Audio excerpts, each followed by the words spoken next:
Assalamualaikum warahmatullahi wabarakatuh. Halo teman-teman. Nah, kembali lagi bersama saya Asri Isna Safitri.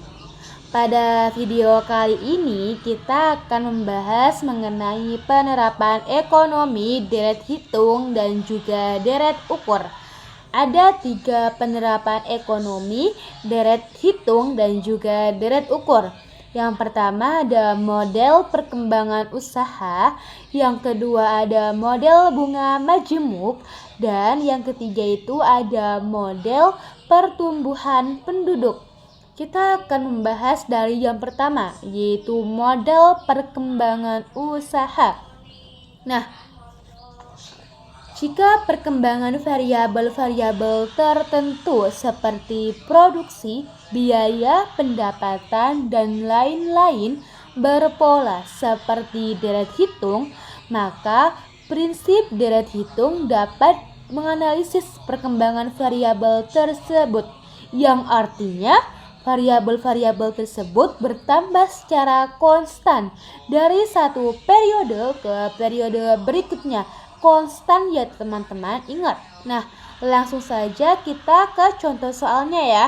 Nah, contohnya yaitu ada perusahaan Genteng Sokajaya menghasilkan 3.000 buah pada bulan pertama produksinya.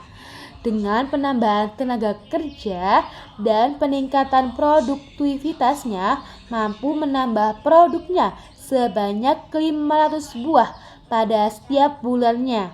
Nah, jika perkembangan produksinya konstan, berapa banyak genteng yang dihasilkan pada bulan kelima dan berapa banyak genteng yang dihasilkan sampai dengan bulan tersebut? Kita akan menghitung menggunakan deret hitung.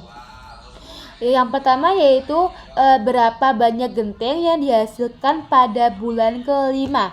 Nah, kita menggunakan rumus SN A plus N min 1 kali B, di mana A-nya yaitu 3.000, kemudian N-nya bulan kelima. N berarti N-nya 5, B-nya itu yaitu 500.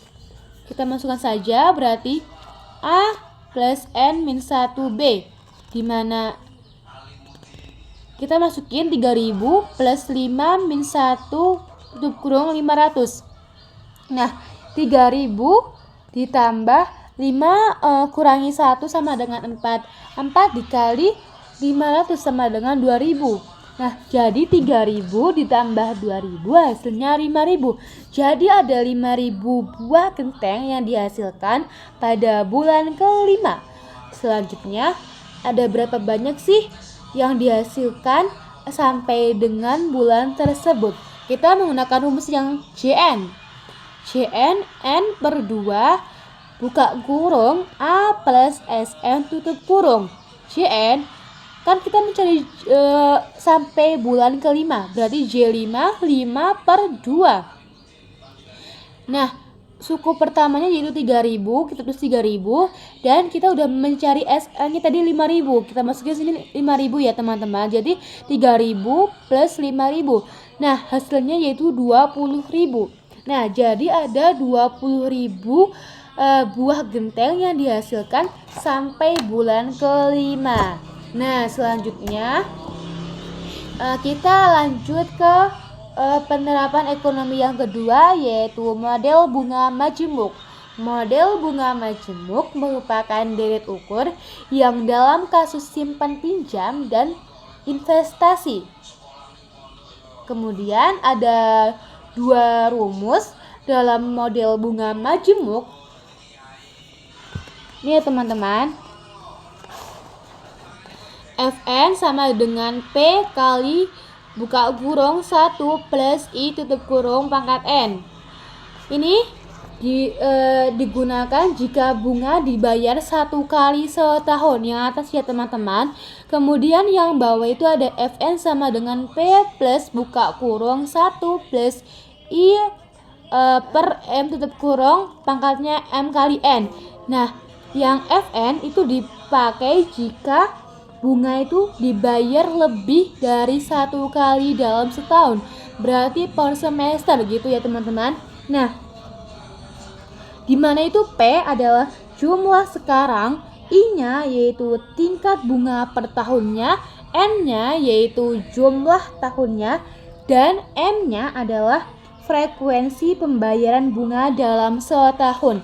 Nah, kita langsung saja menuju contoh soalnya ya teman-teman.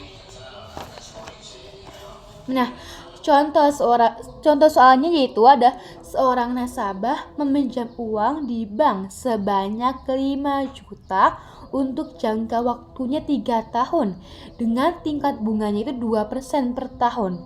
Berapa jumlah seluruh uang yang harus dikembalikannya pada saat pelunasan? Nah, kita langsung saja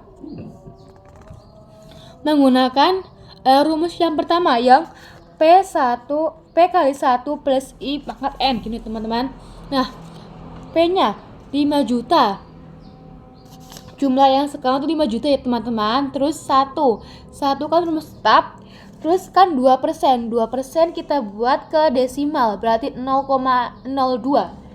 Jadi gini ya teman-teman. Nah, 5 juta dikali 1,2 pangkat 3. 3 itu tahunnya ya teman-teman. Jangka waktunya 3 tahun gitu ya. Nah, hasilnya yaitu adalah 5.306.040 rupiah. Kemudian seandainya perhitungan pembayaran bunga bukan tiap tahun melainkan tiap semester, berapa jumlah yang harus ia kembalikan? Nah, ini menggunakan rumus yang kedua yang FNP plus buka kurung 1 plus I per M tutup kurung pangkat MN tuh. Nah, gini teman-teman, berarti 5 juta plus 1 0,02 kan itu ya tadi kan tingkat bunganya kan 2% gitu ya, kita buat ke desimal. Terus per 2 karena dalam setahun dia membayar 2 kali per semester gitu ya. Terus ini 3 kan jangka waktunya, terus ini dalam setahun membayar 2 kali, jadi 3 kali 2 ya teman-teman. Nah, kemudian 5 juta dikali 1,01 pangkat 6. Kenapa pangkat 6? Karena 3 dikali 2, 6 ya. Kemudian hasilnya yaitu adalah 5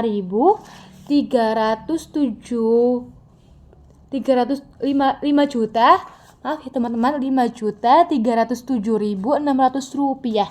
Jadi ketika melakukan pembayaran 2 kali dalam setahun, maka lebih besar daripada 1 kali dalam setahun ya teman-teman. Karena jika 1 kali dalam setahun maka yaitu 5.306.040 rupiah. Jika 2 kali setahun maka 5.307.600 rupiah. Nah, selanjutnya kita akan membahas materi yang ketiga, yang model pertumbuhan penduduk. Nah, penerapan deret ukur yang paling konvensional di bidang ekonomi adalah dalam hasil penaksiran jumlah penduduk. Sebagaimana pernah dinyatakan oleh Malthus, penduduk dunia tumbuh mengikuti pada pola deret ukur. Rumusnya yaitu PT sama dengan P1 R D-1. Gini teman-teman. Kelihatan kan? Nah, di mana PT adalah jumlah pada tahun ke T. T-nya itu tahunnya gitu ya. Kemudian P1 adalah jumlah pada tahun pertamanya. R-nya yaitu indeks waktu. Indeks waktunya atau tahunnya gitu ya teman-teman. Nah, kemudian di mana R kapital itu sama dengan 1 plus R kecil ini. Di mana R yang kapital ini ya teman-teman itu dihasilkan dari 1 plus R yang kecil. R yang kecil itu persentase pertumbuhannya. Nah, langsung saja ke contoh soalnya ya teman-teman. Nah, jika jumlah penduduk pada tahun 2025 itu ada 284.440.000 rupiah dengan tingkat pertumbuhannya yaitu 1,5%. Berapa banyak jumlah penduduk pada tahun 2045? Nah, kita langsung saja cari ya teman-teman. Dengan rumus yaitu PT P1 dengan rumus yaitu bentar teman-teman, PT P1 RT-1. Nah, P1-nya kan jumlah sekarang yaitu 2.284.440.000 rupiah. R-nya tuh kan tadi kan 1,5%, berarti 1,015. Kita buat ke desimal ya. Pangkat 20. Karena jarak waktunya dari tahun 2025 ke 2045 itu kan 21. 21 dikurangi 1 sama dengan 20. Kemudian langsung saja, berarti hasilnya yaitu 383.099.438 rupiah. Jadi jumlah penduduk yang pada tahun 2025 itu yaitu berjumlah 383.099.438 rupiah. Nah, udah ketemu ya teman-teman. Nah, jadi sekian video tentang penerapan ekonomi deret hitung dan deret ukur. Semoga teman-teman bisa lebih paham lagi. Semoga apa yang saya sampaikan bisa bermanfaat. Kurang lebihnya saya mohon maaf. Wassalamualaikum warahmatullahi wabarakatuh.